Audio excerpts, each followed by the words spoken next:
It was midnight, and I was driving through back roads I hadn't seen in years. Fields stretched out endlessly on either side, dotted with an eerie mist that clung low to the ground. I was out here because of a phone call, one of those cryptic, static-laced messages that you can't ignore. "Get to the farm," it had said. "You're the only one who can help." The farmhouse appeared like a shadow in the distance, the kind of place you see in horror movies but never imagine visiting.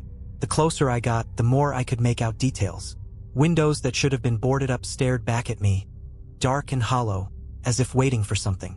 I parked by the barn and cut the engine. Everything was silent except for the faint rustling of trees. But then a sound. A muffled cry, distant but distinct, coming from the direction of the fields. It was a human sound, filled with fear and pain. I walked slowly, trying to push down the fear gnawing at me. The crops towered over me as I stepped deeper into the field, and the cry grew louder. Then, something moved in the corner of my vision, a shadow darting between the cornstalks. My heart pounded, but I pressed on, calling out, "Hello? Is anyone there?" Silence. Then, a whisper that seemed to come from all around me. "They're watching." I whipped around, but no one was there. Just rows of corn, swaying softly under a non-existent wind. I took a deep breath, trying to shake the growing sense of dread. But before I could take another step, the ground shifted beneath me. I stumbled, catching myself on a nearby stalk. But when I looked down, I saw something that made my blood run cold. It was a footprint, large and deep, and it was still wet. The footprint was massive, too big to belong to any animal I knew. Its edges were smeared, as if whoever left it had been dragged. The chill of fear clawed up my spine, but something else compelled me forward, pushing me to follow the trail. I continued down the row, every step feeling heavier. The air grew thick, almost tangible, pressing down on me as though the very atmosphere was trying to warn me away. Then, faintly, I heard it again. A whispering, but now more voices, layered over each other like a distorted choir. I froze as the voices rose in volume, crescendoing into a frenzied murmur that echoed through the fields. I strained my ears, trying to make out words, but all I could catch were fragments. The watchers, waiting hungry. Just then I saw it. A figure hunched and lurking at the end of the row. My breath hitched. The figure was backlit by a sickly glow coming from the farmhouse, casting it in an inhuman silhouette. The person, if it was a person, seemed to sway slightly, as if struggling to stay upright. But when I took a single step closer, they jerked and bolted into the corn. My instincts screamed at me to run in the opposite direction, but I forced myself to follow, weaving through the maze of stalks. The figure ahead moved impossibly fast, darting and weaving like a shadow on the wind. And then, without warning, it stopped. I approached cautiously, heart pounding, and finally got a clear look. It was a man, disheveled and dirt-streaked, his eyes wide with terror. He held a finger to his lips, signaling for silence, and gestured for me to come closer. "They're here," he whispered, barely audible. His gaze darted around as though expecting something to emerge from the shadows any second. "They come every night. Looking for us." "Who?" I managed, voice shaking. He glanced around, wild-eyed. "The things in the field. They're not human. They're not anything." Before I could process his words, the crops around us began to rustle. The sound was subtle at first, like a light breeze, but then it grew louder, surrounding us, closing in. The man grabbed my arm, his grip icy and desperate. "They're coming." My heart thudded as we crouched together in the narrow corridor between the rows, barely daring to breathe. The rustling grew louder, shifting from one side of us to the other, circling. I couldn't see anything, but I felt eyes on us. Countless, invisible eyes that watched and waited. The man beside me clamped his hand over his mouth, trembling as the sound intensified. And then, through a gap in the corn, I caught a glimpse of movement. It was tall and slender, moving low to the ground in a way that didn't look natural. The thing's limbs were stretched impossibly long, almost as if it was on stilts, but its motions were fluid, predatory. The man squeezed my arm, his eyes wide with terror. "They're like shadows," he breathed, voice quivering. "They blend with the night, slip between the rows, always searching. You can't let them see you or hear you." I tried to pull my arm free to steady myself, but his grip only tightened. He wasn't looking at me. He was fixated on the creature gliding through the corn. It was getting closer, its elongated body stretching and shifting with each step, as if it were made of smoke bound together by some unseen force. Then it stopped. In the narrow space between the stalks, it turned its head toward us. I held my breath, praying it couldn't see me through the thick shadows. But as I watched, the thing raised a twisted, bony hand and pointed directly. The man beside me let out a choked scream, scrambling to his feet and bolting down the row. He didn't make it far. The creature blurred forward, moving faster than I could track, and in an instant, it was on him. I wanted to look away, to shut out the horror, but I couldn't tear my eyes from the scene.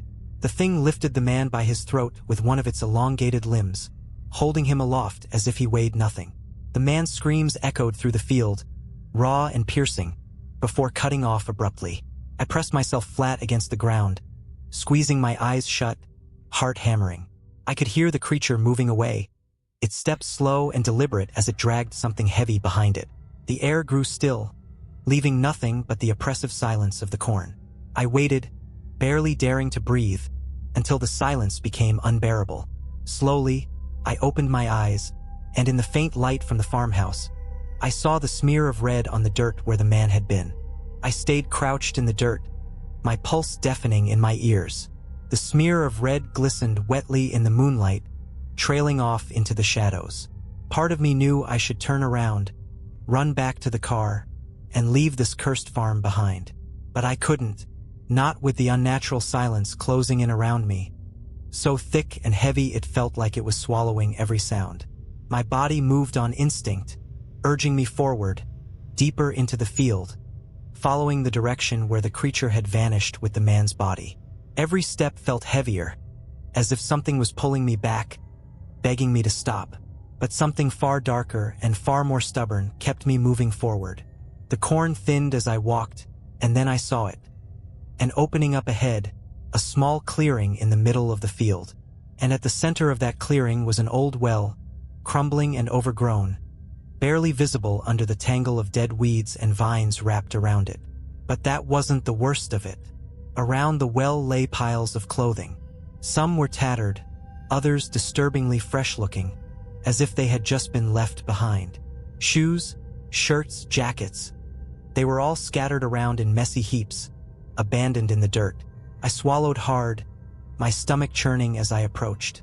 The air around the well felt wrong, colder and sharper, and a sour, metallic scent stung my nostrils. I forced myself closer, peering over the edge. The darkness inside seemed to stretch infinitely down, but as I leaned forward, a faint glimmer caught my eye, a ripple, like something shifting just beneath the surface of water.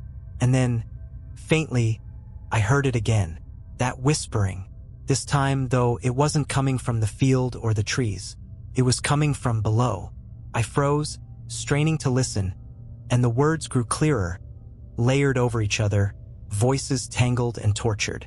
They were pleading, desperate cries echoing up from the depths of the well. "Help us! Please, God, help us!"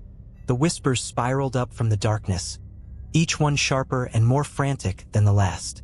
Then they shifted, twisting into a low, guttural growl that vibrated through my bones. I staggered back, clutching my ears as the growl rose to a deafening pitch, almost human but warped, hollow, as if it was coming from 1,000 throats at once. I stumbled away from the well, but I was too slow. I felt something cold and slimy wrap around my ankle, dragging me down to the dirt. I twisted around, staring in horror as a black, sinewy arm, covered in writhing shadows, reached up from the well, its fingers curling around my leg. I kicked and thrashed, but its grip was unbreakable. My screams were swallowed by the night as it began to pull me toward the well, closer to that endless pit of darkness and whispers. But just when I thought I was done for, I heard a voice, low, barely audible, but real. "Get up, run. Don't look back." The grip around my ankle loosened, just enough for me to pull free. I scrambled to my feet, my leg throbbing as I bolted from the clearing. I sprinted through the field, the corn whipping against my face, the whispers chasing me, hissing threats and promises, growing louder with each step.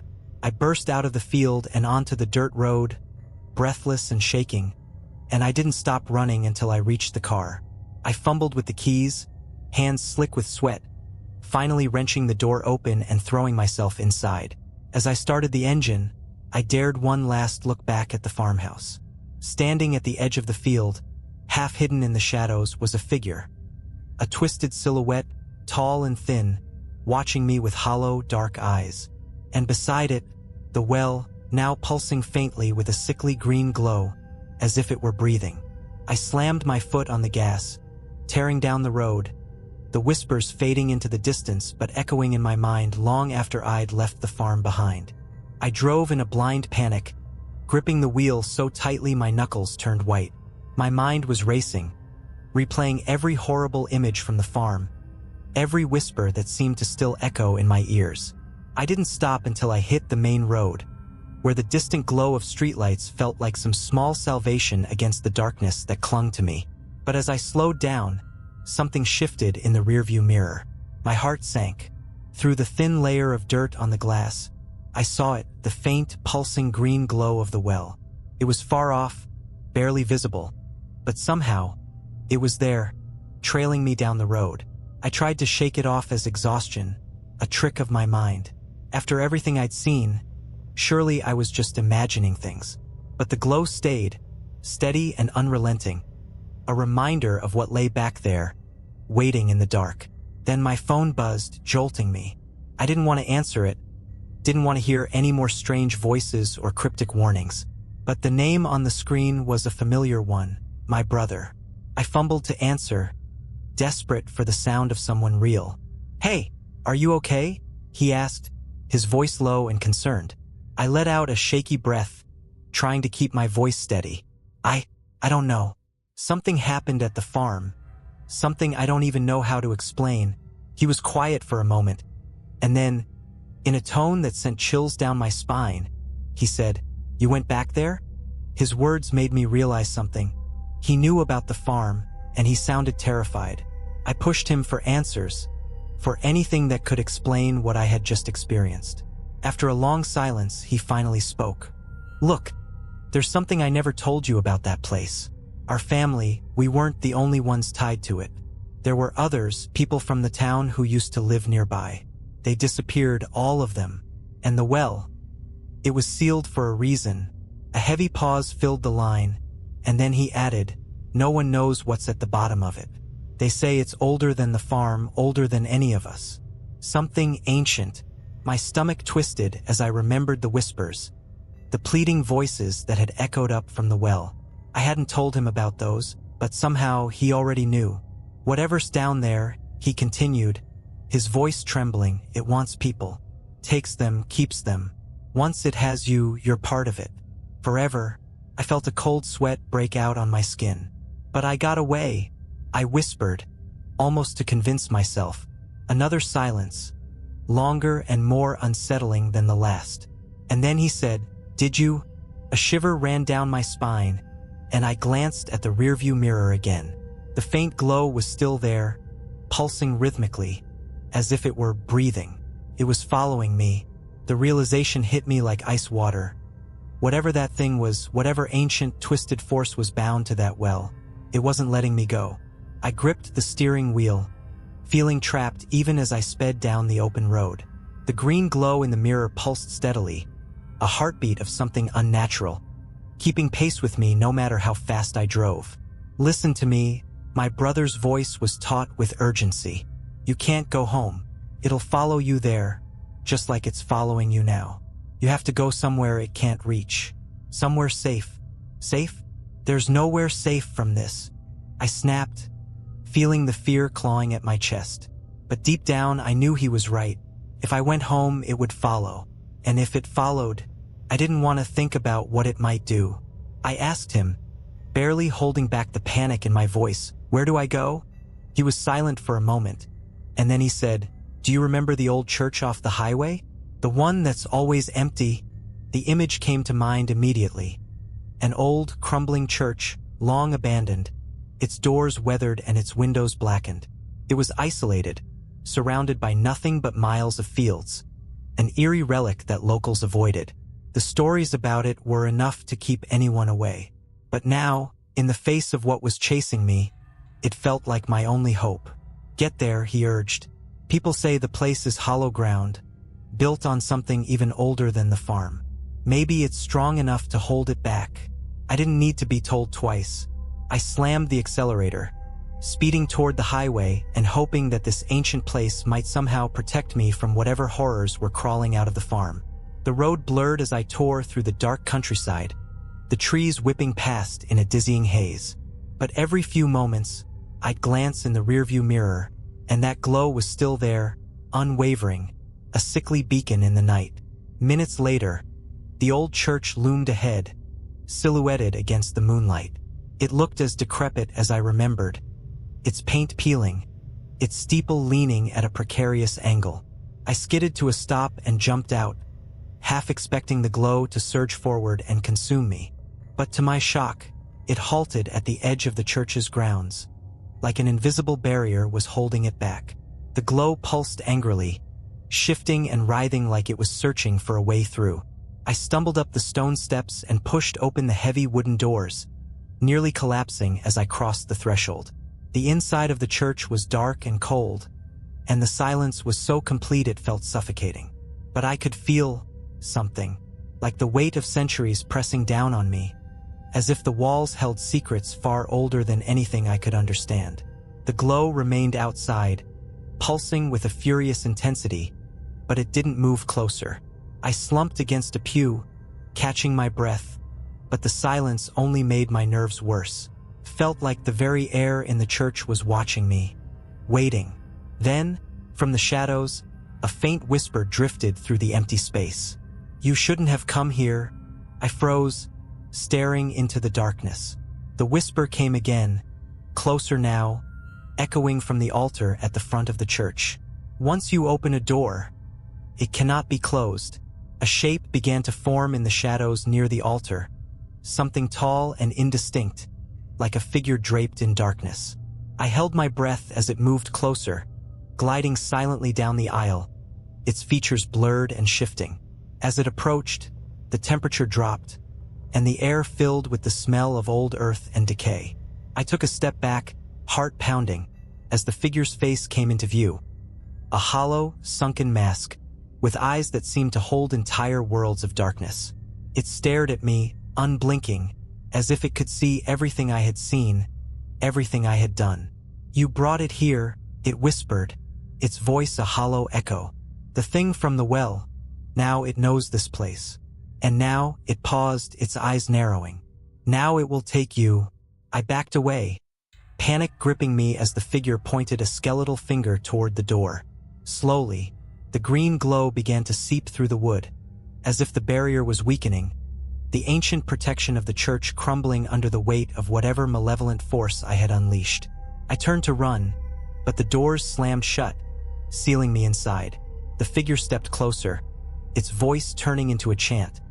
Words I couldn't understand, but that filled me with a primal dread. The walls of the church seemed to warp and twist, bending toward me, as though they were closing in. Desperate, I screamed, my voice lost in the darkness, but the figure only watched, silent and unmoved, as the green glow finally broke through, flooding the church with an otherworldly light. The light flooded in like a tidal wave, thick and suffocating, washing over the pews, the walls, even the shadowed figure that seemed to vanish into it. I stumbled back, shielding my eyes as the green light twisted and pulsed, casting unnatural shadows that writhed and danced across the ancient stone walls. And then I heard it again. A voice, layered and distorted, calling my name. But this time, it wasn't the faint, distant whisper I'd heard in the field. This was something far more powerful, a voice that seemed to come from within the light itself. "Come closer."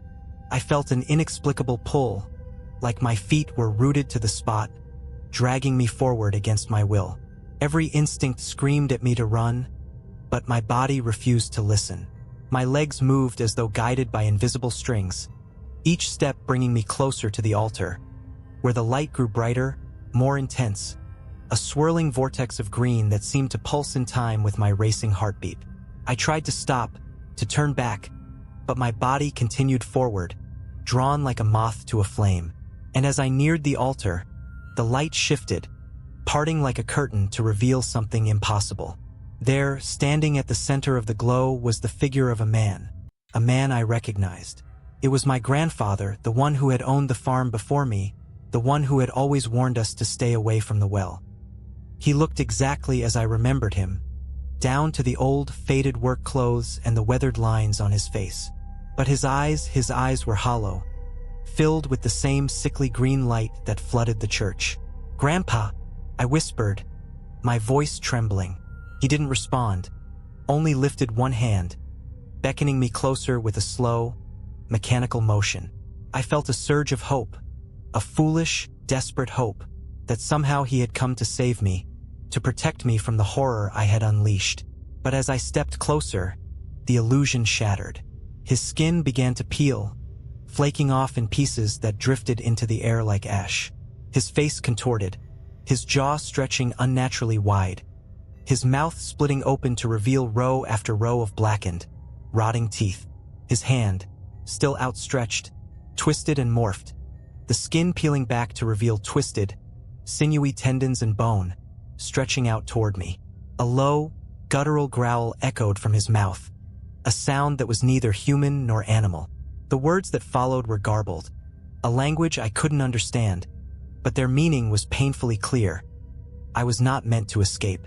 I stumbled back, but the light surrounded me, a wall of sickly green pressing in from all sides. I could feel it creeping over my skin, cold and clammy, like fingers wrapping around my throat. The whispers returned, louder and more frantic, overlapping until they became a single, deafening voice. "You are bound to us. You brought us to this place, and now you will stay." I tried to scream, but no sound escaped my lips. My body felt numb, drained of strength, as if the light itself was siphoning the life from me, piece by piece. Shadows danced at the edges of my vision, twisting into faces, contorted and screaming, their mouths open in silent agony. And then I realized they were the faces of the others, the ones who had disappeared, the ones the well had claimed. They were all here, trapped in the light, their souls bound to the darkness that lurked within it. And then, through the haze of light and shadows, I saw it. The well. It was here, somehow, inside the church, towering above me, its depths stretching down into an endless darkness. The whispers grew louder, voices rising in a twisted harmony that vibrated through my bones. And from the darkness of the well, something began to emerge. A hand, twisted and gnarled, its fingers impossibly long, reaching up toward me. My mind reeled, and every nerve in my body screamed to run, to get away, but my legs refused to move. The hand continued to rise, followed by an arm, then a shoulder, as the thing crawled up from the depths, pulling itself free of the shadows. Its face was a nightmare, hollow eyes that glowed with the same sickly green light, a mouth twisted into a grotesque smile, its teeth sharp and glistening. It stared at me with a hunger, a dark, insatiable hunger that promised an eternity of suffering. With the last shred of strength I had, I forced myself to move, stumbling back toward the door. My fingers clawed at the wood, desperate to escape, but the door remained sealed, as if fused with the walls. And then, just as the creature reached the edge of the well, the light began to flicker, dimming and surging erratically. A deep, resonant voice filled the room, a voice that was neither human nor beast, echoing from somewhere beyond. "Leave this place," it commanded, each word reverberating through the air like a thunderclap. The creature froze, its head snapping toward the light, its expression twisted with fury. The voice repeated, louder this time, filling the entire church with a force that shook the walls. "Leave," and just like that, the light surged one last time, blinding me. When it faded, the church was empty. The creature, the figure of my grandfather, even the green glow, everything was gone. I collapsed to the floor, gasping for breath, my mind spinning, unable to process what had just happened. The silence in the church was overwhelming, the kind of silence that felt ancient, untouched, like something had restored order to a place that had been teetering on the edge of ruin. I stumbled to my feet and pushed the doors open, stepping out into the cold night air. The fields were silent, the farm a distant shadow in the moonlight. I didn't look back. I didn't dare. The chill of the night hit me hard, cutting through the shock and exhaustion that had settled over me. My body felt like it was moving on autopilot, one shaky step after another away from that cursed place. I didn't know where I was going. All I knew was I had to put as much distance between myself and that church as possible. But as I reached my car, a creeping sense of dread clawed its way back up my spine. The quiet wasn't right. The wind, the trees, even the chirp of crickets. All of it was dead still, as if the world itself was holding its breath. I paused, hand on the car door, and glanced around, scanning the darkness for any sign that something was still following me. And then I saw it. A single light, small, faint, and green, hovering at the far edge of the road like a distant, watchful eye. "No," I whispered, barely audible, as the horror washed over me. I had thought the church, the ancient presence within it, had saved me, had banished whatever force I had stirred. But that light was a cruel reminder that some things don't simply disappear. They follow. Without another thought, I dove into the car and slammed the door, heart racing as I started the engine. The headlights blazed to life, cutting through the darkness. But that green glow remained, untouched and unmoving, as if mocking me. I floored the gas, tires screeching as I tore down the dirt road, praying I could outrun it, that somehow speed or distance would make a difference. But as I glanced in the rearview mirror, the light was still there, gliding along behind me, keeping perfect pace no matter how fast I went. I couldn't tell how far or close it was. It seemed to stretch and shrink with each turn, sometimes just a flicker in the distance, other times glaring brightly in my mirror. As I drove, fragments of my brother's warnings echoed in my mind, intertwining with the whispers I'd heard from the well. Asterisk, once you open a door, it cannot be closed. You are bound to us, forever. Asterisk. My heart pounded harder, the reality sinking in. This wasn't something I could just drive away from or hide from.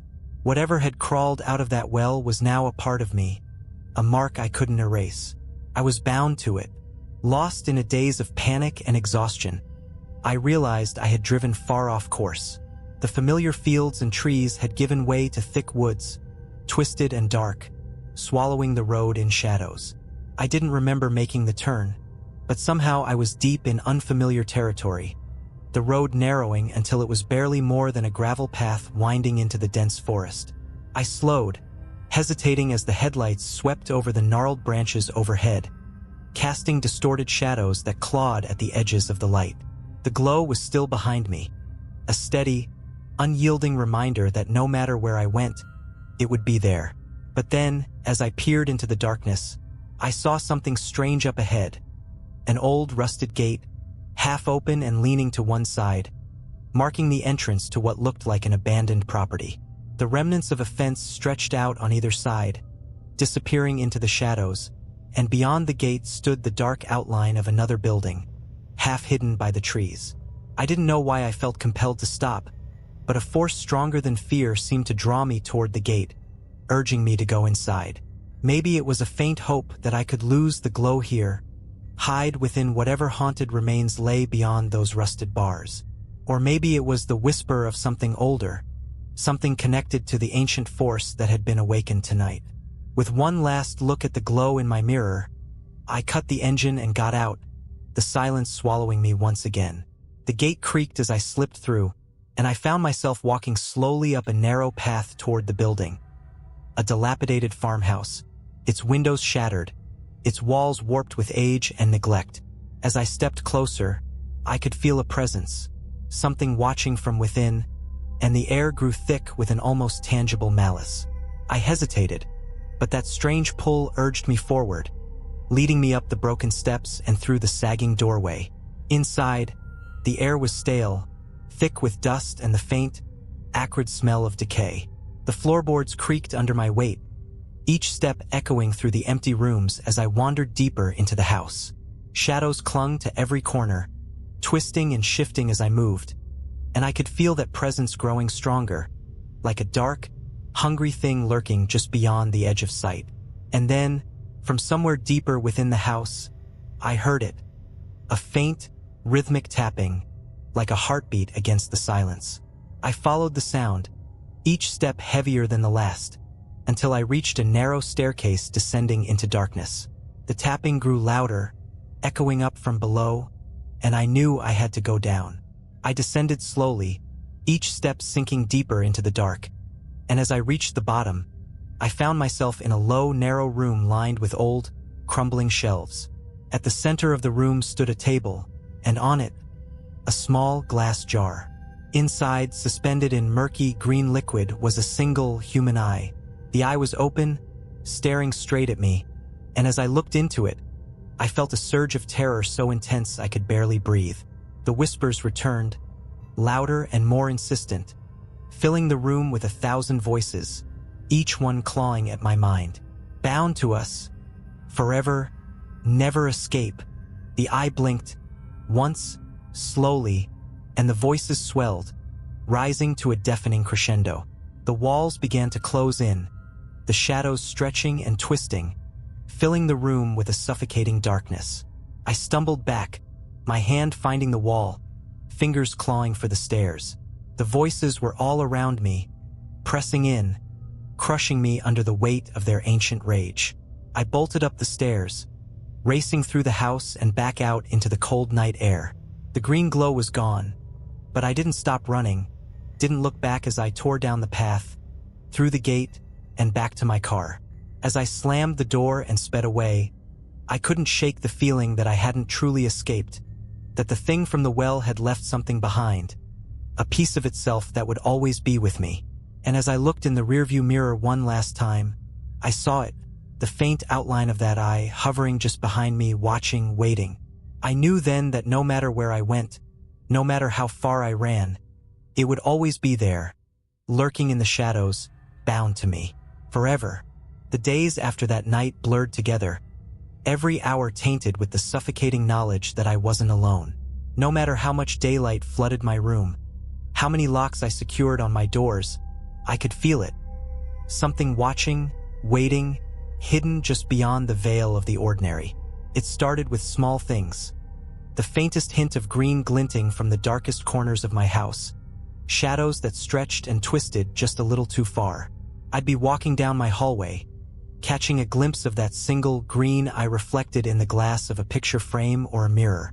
But when I'd look again, it would be gone, leaving only the quiet, pressing sense of dread that had become my constant companion. Sleep became impossible. Every time I closed my eyes, I'd see it. The well, the eerie green glow, and that twisted figure clawing its way out of the depths. And in the silence of my sleepless nights, the whispers would return, a soft, insistent murmur that seemed to seep from the walls, filling my room with an oppressive, otherworldly presence. One night, as I lay wide awake in bed, I heard a soft tapping sound from the corner of my room. My heart stilled. I tried to convince myself it was just the house settling, that I was letting my fear get the best of me. But the tapping continued, slow and deliberate, like fingers drumming against the wall. With my breath caught in my throat, I sat up and scanned the room. At first, I saw nothing but shadows, distorted and dancing in the faint light filtering through the blinds. But then, in the far corner, something moved. A dark shape, subtle and almost unnoticeable. But there, I froze, unable to look away as the shape slowly took form, solidifying into a figure. It was tall, its limbs elongated and twisted, as if they had been stretched beyond the limits of human anatomy. And then I saw it, the eye, glowing a sickly green from the center of its face, unblinking, fixed on me. I tried to scream, but no sound escaped my lips. The figure took a step closer, its body moving with a horrifying, fluid grace, the eye never leaving mine.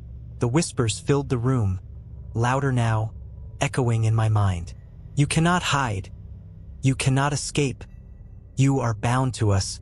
The thing stepped closer, and I felt a wave of cold wash over me, seeping into my skin, freezing me to the core. My heart hammered in my chest, my body paralyzed as it leaned down, its face inches from mine. The green eye filled my vision, So close I could see its intricate details.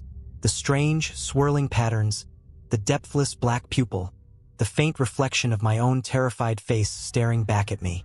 Then, in a voice that sounded like 1,000 voices layered together, it spoke. Asterisk, you opened the door, and now you will keep it open. Forever. Asterisk.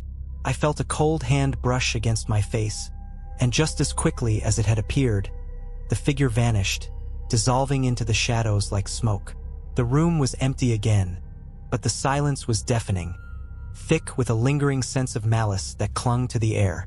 I collapsed onto the bed, shaking, gasping for breath, but I knew this was just the beginning. The next day, desperate and exhausted, I went back to the farm. I don't know what I hoped to find, but something inside me knew that if I didn't face this curse, it would haunt me until the end of my days. The well loomed in my mind, a dark, gaping wound in the earth that had opened something I could never close. When I arrived, the farm was eerily still, the fields quiet, as if holding their breath.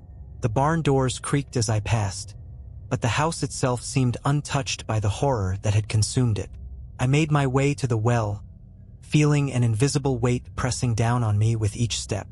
The well was exactly as I remembered, crumbling, overgrown, its depths hidden in an impenetrable darkness. I stood at the edge, staring down, feeling that same pull, that same sense that something was watching from below.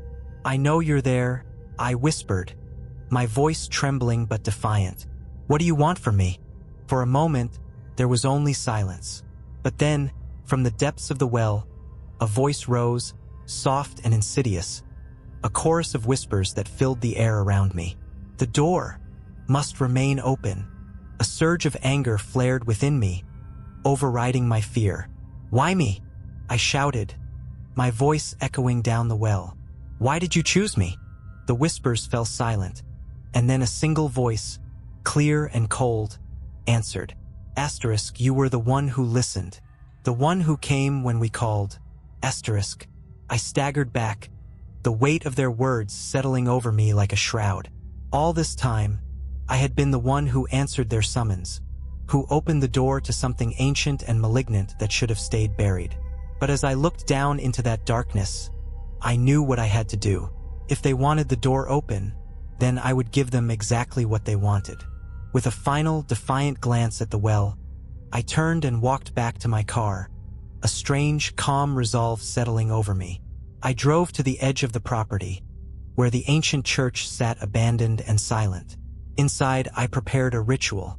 I lit candles, gathered symbols of protection, and stood before the altar, channeling all the fear, the rage, the desperation that had consumed me. And as I spoke, invoking ancient words of binding and banishment, I felt the weight of the presence pressing in, swirling around me, desperate to escape. The green glow filled the room, pulsing, thrashing against the walls, and for a moment, I thought it would overwhelm me. But with a final surge of strength, I shouted, "You cannot have me. You are bound to this place. Forever." The light flickered, dimmed, and then, slowly, faded into nothingness. The silence that followed was absolute. The church was empty, the air light, as if a burden had finally lifted. I walked out into the dawn, feeling a strange peace settle over me. The green glow was gone, the voices silenced. The door, I knew, was finally closed. But as I reached my car, I felt a chill run down my spine. I looked back at the church one last time, and for just a moment, in the faint morning light, I thought I saw a single green eye watching me from the shadows. The door might be closed, but I knew some doors never truly lock. And somewhere, in the darkness, it was still waiting. The days after the ritual at the church passed quietly. The weight of that green glow, the feeling of being watched, even the whispers, all of it had vanished, as if whatever ancient force had pursued me had finally released its grip. I tried to move forward, tried to convince myself that I was free, but the peace was fragile, thin as glass, and deep down, I couldn't shake the sense that I'd only delayed the inevitable. One evening, I decided to leave town. My life had unraveled in ways I couldn't explain to anyone. I wanted distance, wanted to erase the memories of the farm, the well, and that single green eye. As I packed my things, I kept glancing over my shoulder, half expecting to see a flicker of green in the corners of my house. But there was only silence, empty and final. I drove until nightfall, stopping at a quiet motel in the middle of nowhere. The air was cool and calm, and for the first time in months, I felt a glimmer of hope that maybe, just maybe, I could start over. I checked into my room, the old key clinking in the lock as I stepped inside, the door creaking shut behind me. The room was plain, with a single lamp casting a soft, warm glow. I sank onto the bed, exhaustion settling over me, and let out a long, shaky breath. It felt like a release, like letting go of a burden I'd been carrying too long. I let my eyes drift shut, finally surrendering to sleep. But then a faint, rhythmic tapping. My eyes snapped open. The room was dim, the shadows pooling in the corners and stretching toward the bed. I held my breath, hoping it was just my mind playing tricks. But the tapping continued, louder, deliberate, like someone tapping a long, gnarled finger against the wall. I turned toward the sound, pulse racing, and saw the source. In the mirror, dim and barely visible, was a single green eye, watching me with a depthless hunger. I scrambled out of bed, backing away as the tapping grew louder, echoing through the room. The eye followed me, shifting within the mirror, its gaze piercing, cold, and endless. The whispers began again, soft and insidious, filling my ears with 1,000 overlapping voices. You thought you could escape, they hissed. But the door, it was never truly closed. The walls around me seemed to close in, the shadows thickening, pressing against me as the eye grew larger, filling the mirror until it was all I could see. I stumbled, gasping for breath, as the room darkened, the air heavy with a cold, choking presence. And then, as I stood there, paralyzed, the whispers shifted into a single voice, a familiar voice, cold and hollow. You brought us into the world, it said, the voice of my grandfather, twisted and distorted, echoing from the darkness. And now, we will follow you, wherever you go. With a final surge of courage, I grabbed the motel room key, threw it at the mirror, and shouted, "Leave me alone!" The key hit the glass, shattering it into 1,000 pieces. The room fell silent. I stood there, heart pounding, as the shards of glass glittered on the floor, each one reflecting 1,000 tiny green eyes staring back at me. I backed toward the door, my breath coming in ragged gasps, and fled the room, stumbling out into the night, under the cold, indifferent stars. I drove until dawn, never looking back, but in my mind, I could still feel it, that ancient presence, the hunger, the eye that watched from the shadows. And as the first light of morning broke over the horizon, I understood. The well was never just a place. It was something alive, something ancient and insatiable, bound not by walls but by the soul of whoever opened it. And now that connection was mine to bear, my own darkness to carry. No matter where I went, how far I ran, the whispers would always be there, hiding in the silence, waiting just beyond the edge of sight. Some doors, once opened, can never truly be closed. And some things, once invited in, will never leave. Forever, I would be bound to the darkness, to the whispers, to the eye that would watch and wait, wherever I went. And in that cold, silent morning, I knew I would never be alone again.